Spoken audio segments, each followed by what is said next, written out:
Just how many different derivatives of Tetris are there for the original Game Boy and Game Boy Color? Well, let's find out this week on the Retro Hunting Adventures after these words from MegaManFan.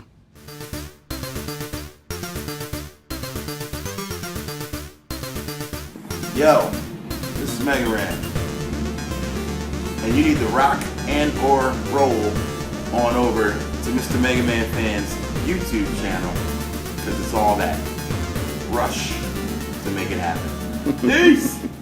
I'm your host, Mr. MegaManFan, and this week we start with the granddaddy of them all, the original pack-in for the first Game Boy, Tetris, from 1989. Released June 14th in Japan, July 31st in North America, and in PAL territories, September 28th, 1990. If you know Tetris, it's probably because of this game.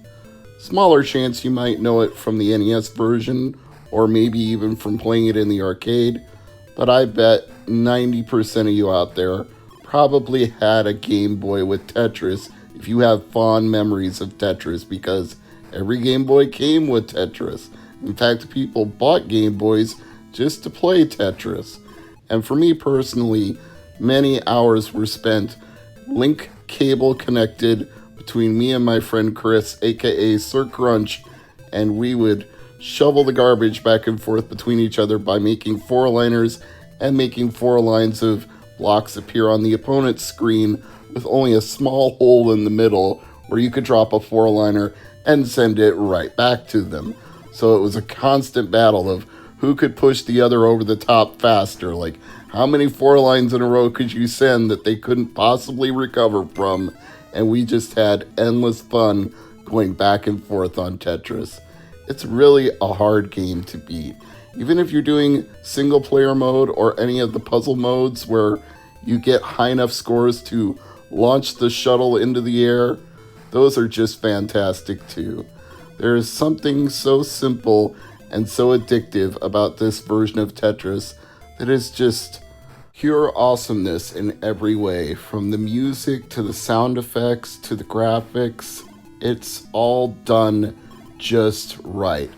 Alexei Pajitnov has to be very pleased that this is the version of Tetris that became so widely well known. It took that game that he developed at L.org and made it into a household name and created a franchise that would live on for many decades to come with many different iterations, not just on Game Boy and Game Boy Color, but on virtually every gaming console, handheld, home computer. Hell, you can even play Tetris on things that you probably shouldn't, like the dashboard of your car. Sometimes it's an Easter egg hidden in vehicles if you click on the steering wheel enough times. So Tetris is literally everywhere. If you have a Texas Instruments calculator, a good graphing calculator, you can even play Tetris on that too. It is the jam. But of course, when you've created success, everybody wants you to repeat that success, whether it's a movie, an album, or a video game. So here we have Tetris 2. Unfortunately, due to the fact this came out on multiple platforms around the same time, pinning down the exact date of release is rather difficult. Nintendo, Super Nintendo, and Game Boy all got a version of Tetris 2 between 1993 and 1994. We can assume this one is from 93 given the copyright date on the title screen, but that's the best we can do. And this game is not the best anyone could do. This game is more like what would happen if you took Dr. Mario and shoved it into Tetris and called it good. And if I want to play Dr. Mario, I'd rather play Dr. Mario than Tetris 2. You can see what I'm getting at right away here with these blinking colors that you have to eliminate by matching the same colors on your tetrominos. But the tetrominos are also very weird shapes. They deviate from the standard set.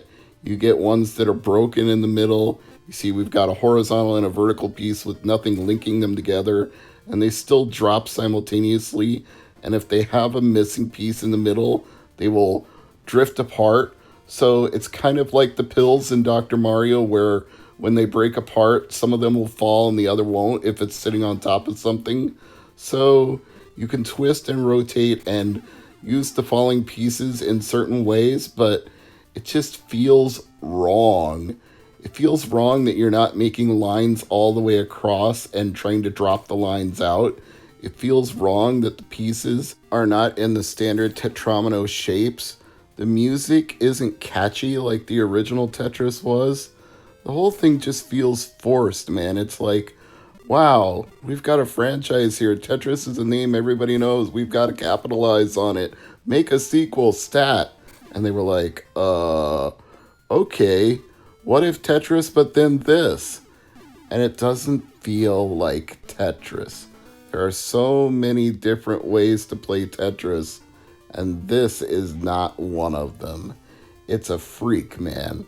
And it didn't even get good reviews back in the day. The Game Boy version got 23 out of 40 from Famitsu. That's almost below 50%, man. That's harsh.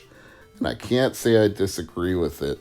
They weren't much kinder to the NES version. They actually gave that a 21 out of 40. Nobody really liked this that much. 6.3 out of 10 from Electronic Gaming Monthly and 52% from Game Players magazine. The only people that liked this were GamePro. They gave the Super Nintendo version 5 out of 5. Man, they must have been smoking on that good stuff to come up with 5 out of 5 for Super Nintendo Tetris 2. It is not that.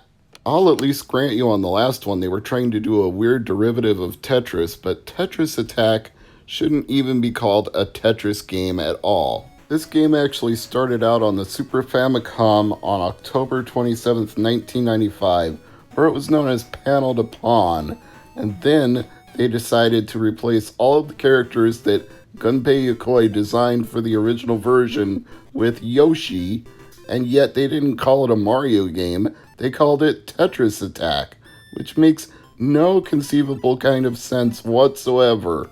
You took a game, you put Yoshi in it, and then you called it Tetris. What were they thinking? But actually, it's a good game. It's completely bizarre that they chose to license and market it this way, but it's a fun, addictive game. It's a very simple concept. You move these shapes around. Whenever you get 3 or more in a row, they all disappear. And all you can do is continually move the lines by rotating 2 pieces left and right. And once you match them up, off they go. In fact, this simple concept was so addictive that they recycled it more times than I could possibly count. But you might be most familiar with Pokemon Puzzle League, which is entirely the same game, just with a Pokemon franchise skin slapped over the top of it. So it's good, it's just not Tetris because there are no tetrominos. Let's get back to something that at least feels a little more like Tetris, but once again, it's a Japanese game with the Tetris name slapped onto it. This one started out as Super Bomb Bliss, and it was released on March 17th, 1995 in Japan, then repackaged as Tetris Blast for North America in January 1996.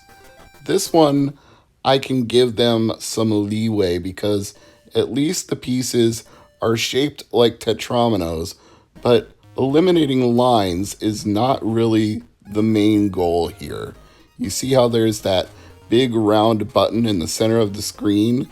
That's the titular bomb of Super Bomb Bliss, and what you are trying to do with these tetrominos is clear your way to the bomb and set it off, and once you explode the big bomb, you clear the level and move on to the next one.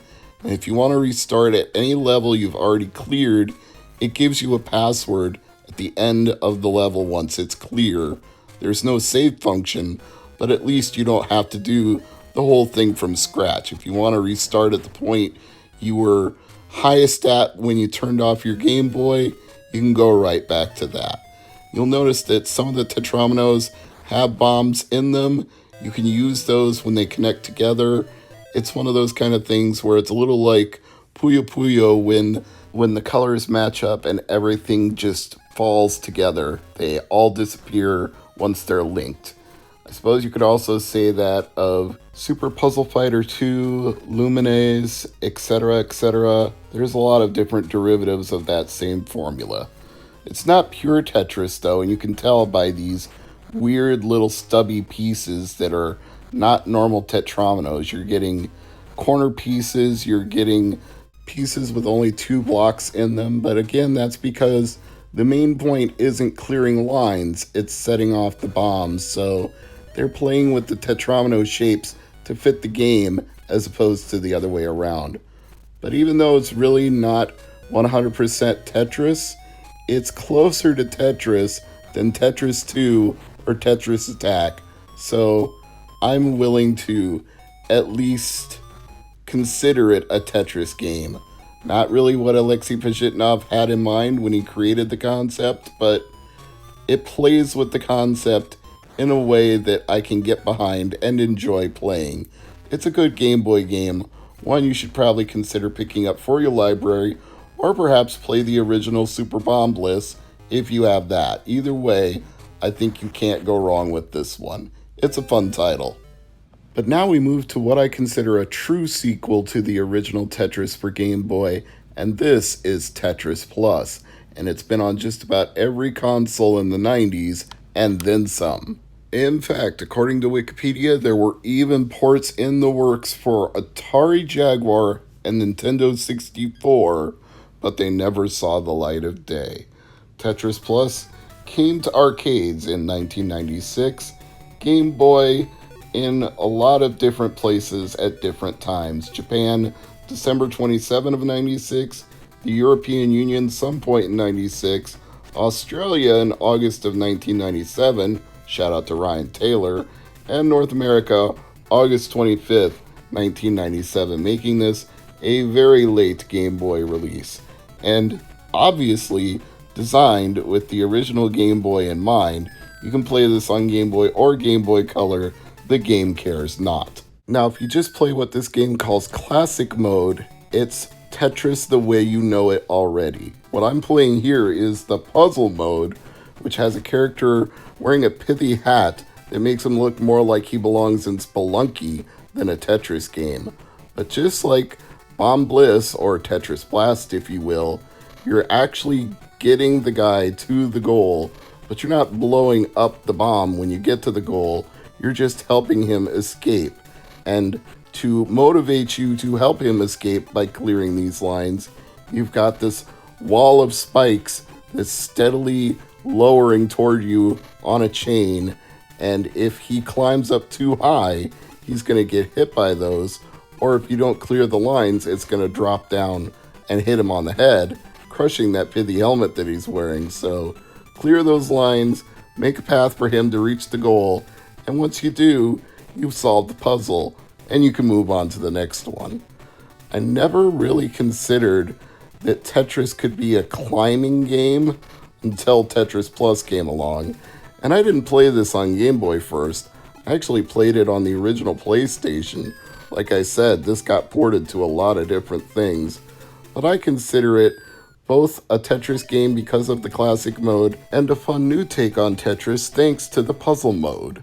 Next we have what I remember to be a launch title for the Game Boy Color, Tetris DX, and it's backward compatible with the original Game Boy, which is how you know it was a launch title, because they didn't get into the Game Boy exclusives for Game Boy Color until a little bit later on. Now, if I'm being dead honest about it, there's not a whole lot that justifies Tetris DX being a brand new release other than the fact that it has battery backup to save your high scores, and it's in color, so it's got a little splash of extra that wasn't in the monochrome 4 colors of the original Game Boy version.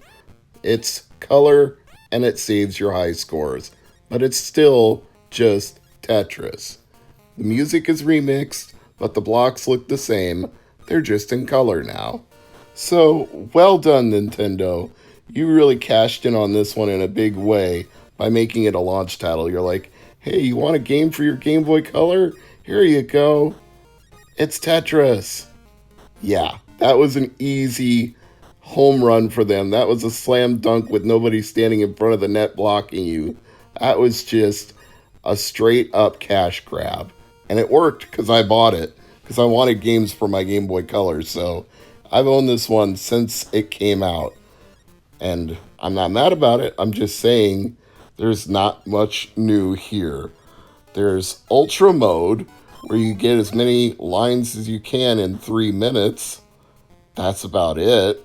It's still 2-player. You can still use a link cable to link up and trade blocks back and forth. It's the original Tetris with a little animation and a little color and some new music. It's alright. It's not bad. It's not great. It's just Tetris. It's the Tetris you already know. And I guess the biggest thing about it is that way over the top reaction now when you get a 4-liner. That's what really jazzes it up compared to the original version. It just totally freaks out. The screen goes haywire, the sound goes nutty. You really know you cleared 4 lines at once in this version. Other than that, it's just the original Game Boy Tetris, now with color. Here's where things take another weird turn with Wordtress, developed not by Alexei Pajitnov, but by Sergei Utkin, Vyacheslav Zoy, and Armin Sarkisian, released in 1991 for multiple platforms, including Nintendo Game Boy. If I'm going to be dead honest with you all, I kind of regret buying this one, even though it didn't cost me that much money, because it's not fun. It's like a really, really crappy way to play Scrabble. Imagine if Scrabble was Tetris, where you had to drop the letters to form words instead of being able to place them on the board to make the words.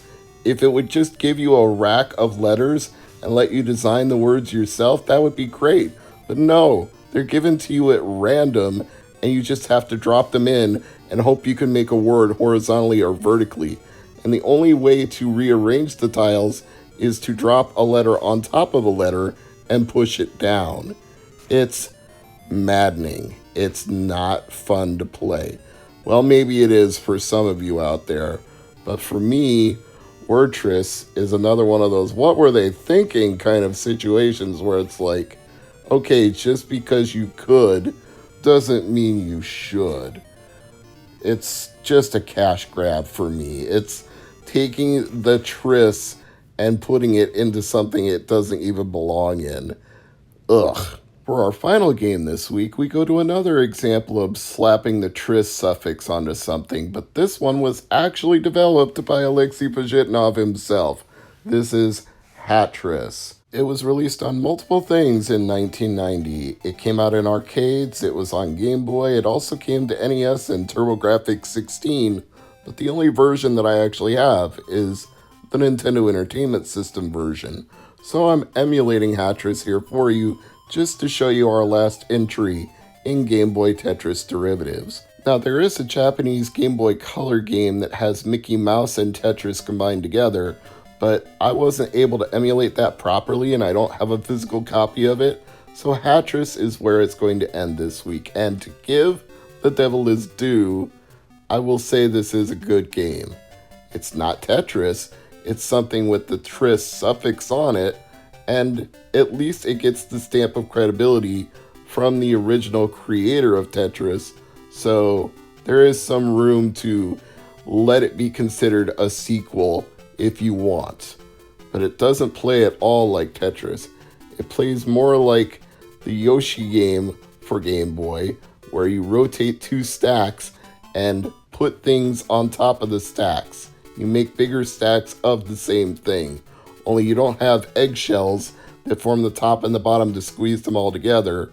In this case, you're just laying the hats on top of the hats, and if they don't fit, then they won't disappear.